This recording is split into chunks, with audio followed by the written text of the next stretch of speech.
किसी गांव में एक किसान रहता था। उसके 4 पुत्र थे। किसान बहुत ही मेहनती था। यही कारण था कि उसके सभी पुत्र भी अपने हर काम को पूरी मेहनत और ईमानदारी से किया करते थे, लेकिन परेशानी यह थी कि किसान के सभी पुत्रों की आपस में बिल्कुल भी नहीं बनती थी। वो सभी छोटी छोटी बात पर आपस में लड़ते झगड़ते रहते थे। अपने पुत्रों के इस झगड़े को लेकर किसान बहुत परेशान रहता था। किसान ने कई बार अपने पुत्रों को इस बात के लिए समझाने का प्रयास किया, लेकिन उसकी बातों का चारों भाइयों पर कोई असर नहीं होता था। धीरे धीरे किसान बूढ़ा हो चला, लेकिन उसके पुत्रों के आपसी झगड़ों का सिलसिला खत्म होने का नाम ही नहीं ले रहा था। ऐसे में एक दिन किसान ने एक तरकीब निकाली और पुत्रों के झगड़े की इस आदत को दूर करने का मन बनाया। उसने अपने सभी पुत्रों को आवाज लगाई और अपने पास बुलाया। किसान की आवाज सुनते ही सभी पुत्र अपने पिता के पास पहुंच गए। उन्हें समझ नहीं आ रहा था कि उनके पिता ने उन सभी को एक साथ क्यों बुलाया है। सभी ने पिता से उन्हें बुलाने का कारण पूछा। किसान बोला, आज मैं तुम सभी को एक काम देने जा रहा हूँ। मैं देखना चाहता हूँ कि तुम में से कौन ऐसा है जो इस काम को बखूबी कर सकता है। सभी पुत्रों ने एक सुर में कहा, पिताजी, आप जो काम देना चाहते हैं दीजिए, हम उसे पूरी मेहनत और ईमानदारी से करेंगे। बच्चों के मुंह से यह बात सुनकर किसान ने अपने बड़े बेटे से कहा, जाओ और बाहर से कुछ लकड़ियां उठाकर लाओ।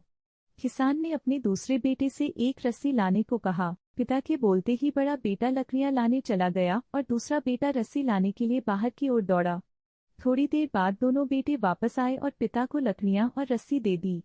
अब किसान ने अपने बेटों को बोला कि इन सभी लकड़ियों को रस्सी से बांधकर उनका गट्ठर बना दें। पिता के इस आदेश का पालन करते हुए बड़े बेटे ने सभी लकड़ियों को आपस में बांधकर गट्ठर बना दिया।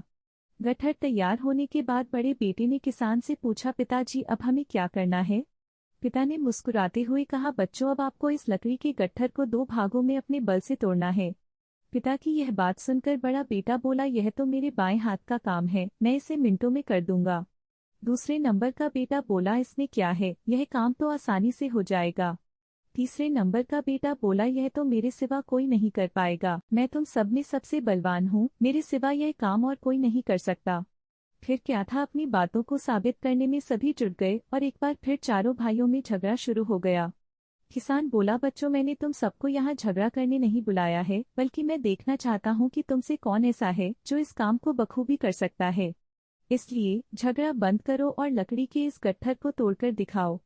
सभी को इस काम के लिए बारी बारी मौका दिया जाएगा। यह कहते हुए किसान ने सबसे पहले लकड़ी के गट्ठर को अपने सबसे बड़े बेटे के हाथ में थमा दिया।